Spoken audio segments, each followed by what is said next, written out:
Okay, bismillahirrahmanirrahim. Assalamualaikum warahmatullahi wabarakatuh.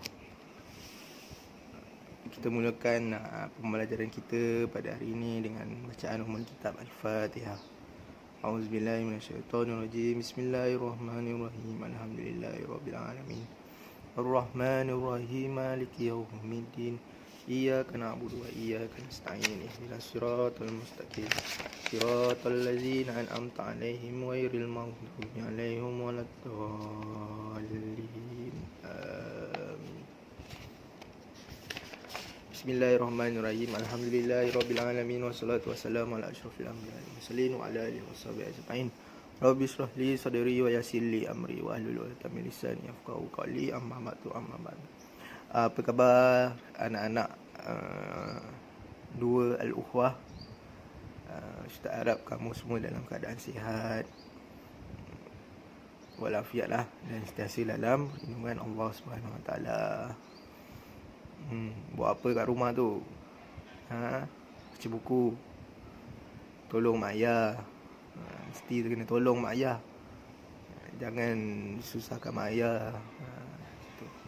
Okey, hari ini kita teruskan pembelajaran kita pada tajuk yang ketujuh. Okey, semua sekali boleh buka buku.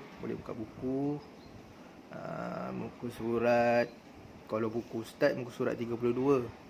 Ustaz tahu buku kamu mesti buku baru, mesti dia lain sikit muka surat dia. Kamu tengok tajuk yang ketujuh, bacaan ketika sujud. Okey, sebelum ni sebelum cuti kita pun dah belajar bacaan rukuk dan i'tidal macam mana. Betul? Hari ini kita sambung dengan bacaan ketika sujud. Sebelum kita masuk kepada bacaan ketika sujud tu, marilah sama-sama kita baca sedikit ayat Quran yang telah disediakan. Semua sekali tengok surat 7 bacaan ketika sujud. Kita surah kita baca sikit ayat Quran yang telah disediakan di atas. Okey. A'udzu billahi minasyaitonir rajim. Walillahi yasjudu man fis samawati wal ard. Maksudnya kepada Allah jualah sekalian makhluk yang ada di langit dan di bumi sujud. Maksudnya masuk ayat Quran kat bawah ni, kita sujud semua kali sujud.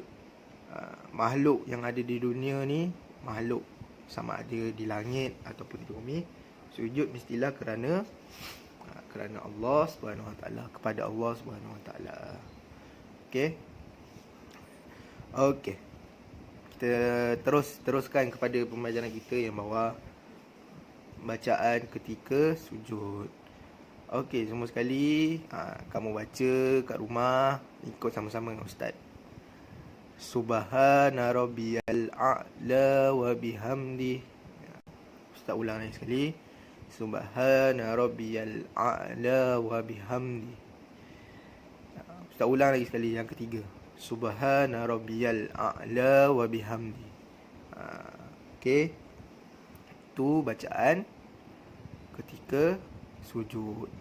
Bacaan ketika rukuk dia sama, cuma kita tukar subhana rabbiyal azimi, itu untuk rukuk. Kalau untuk sujud, subhana rabbiyal a'la wa bihamdi. Macam tu. Okey. Maksudnya Maha suci Tuhanku yang maha tinggi dan dengan segala puji-pujian. Itulah maksudnya. Seterusnya muka surat sebelah, muka surat 33. Kalau buku ustaz 33. Kalau sama alhamdulillah, kalau tak sama kamu tengok muka surat yang sebelahnya. Dia ada tulis adik-adik. Adik-adik, kalau ustaz bahasakan kamu anak-anak. Anak-anak, masih ingatkah pada 7 anggota sujud? Sujud ni ada 7 anggota yang orang kata yang perlu ada di bumi, di tanah, di lantai. Ada 7 anggota. Sekiranya tak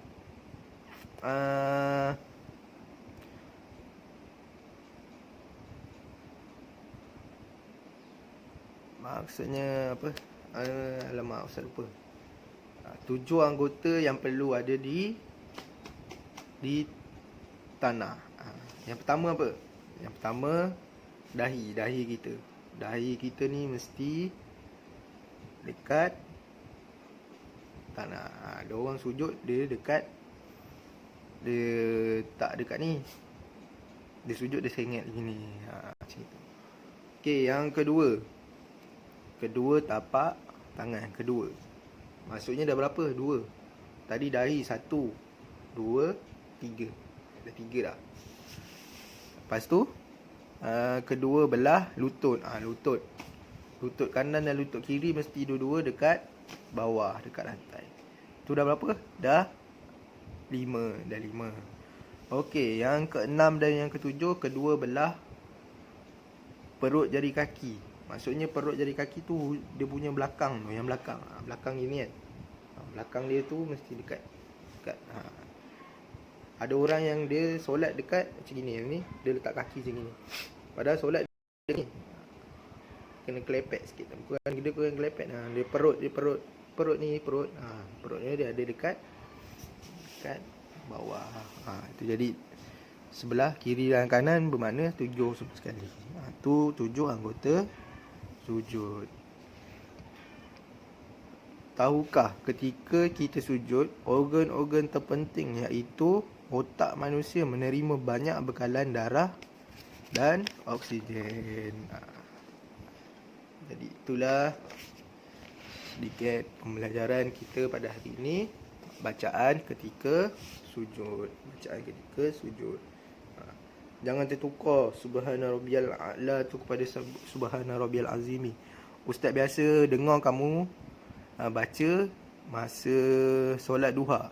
Solat duha ada pelajar-pelajar yang dia tertukar. Orang baca subhana rabbiyal a'la, dia baca subhana rabbiyal azimi. Tu maknanya dah salah lah. Okey, wallahu alam. Ustaz harap kamu dapat sedikit sebanyak ilmu dan pelajaran yang terdapat di dalam pembelajaran kita pada hari ini, iaitu pada tajuk yang ke-7, bacaan ketika solat. Okey, seterusnya Ustaz nak kamu buat aktiviti 1, 2 dan 3. Okey, Ustaz terangkan sikit kepada kamu macam mana nak buat, apa benda yang kamu buat. Okey, tengok aktiviti 1, surat 34. Macam Ustaz cakap tadi lah, kalau buku kamu sama buku surat 34, alhamdulillah. Kalau tak sama, kamu buka muka surat sebelah selepas ditunjuk 7 anggota sujud tadi. Aktiviti pertama, selesaikan permasalahan di bawah. Tahukah murid-murid berapa bilangan sujud dalam solat 5 waktu? Mari kita bilang berapakah jumlah sujud dalam setiap solat 5 waktu ketika waktu kita.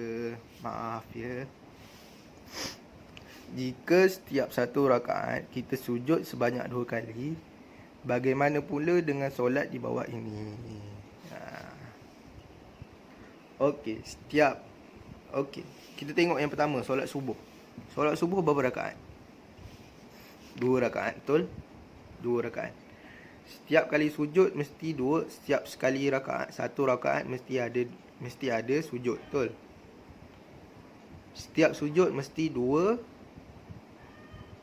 kali. Bermakna dekat situ 2 tambah 2 ataupun 2 darab 2. Ni contoh, Ustaz dah bagi contoh solat subuh. Zuhur kamu kira, Zuhur ada berapa rakaat? Setiap rakaat mesti ada sujud. Sujud tu 2 kali. Jadi kamu kira berapa?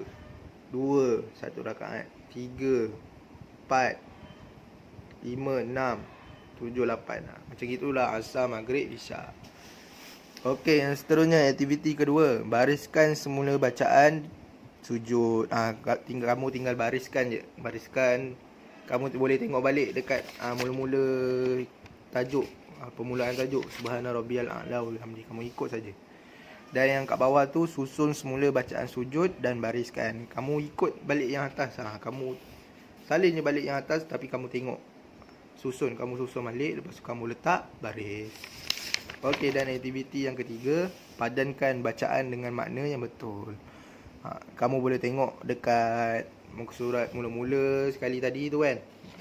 Ada kat situ dia ada tulis bacaan dia. Dia ada tulis makna sekali. Kamu kamu ikut je, insya-Allah mudah. Wallahu a'lam bisawab. Itu saja pembelajaran dan latihan yang perlu kamu buat.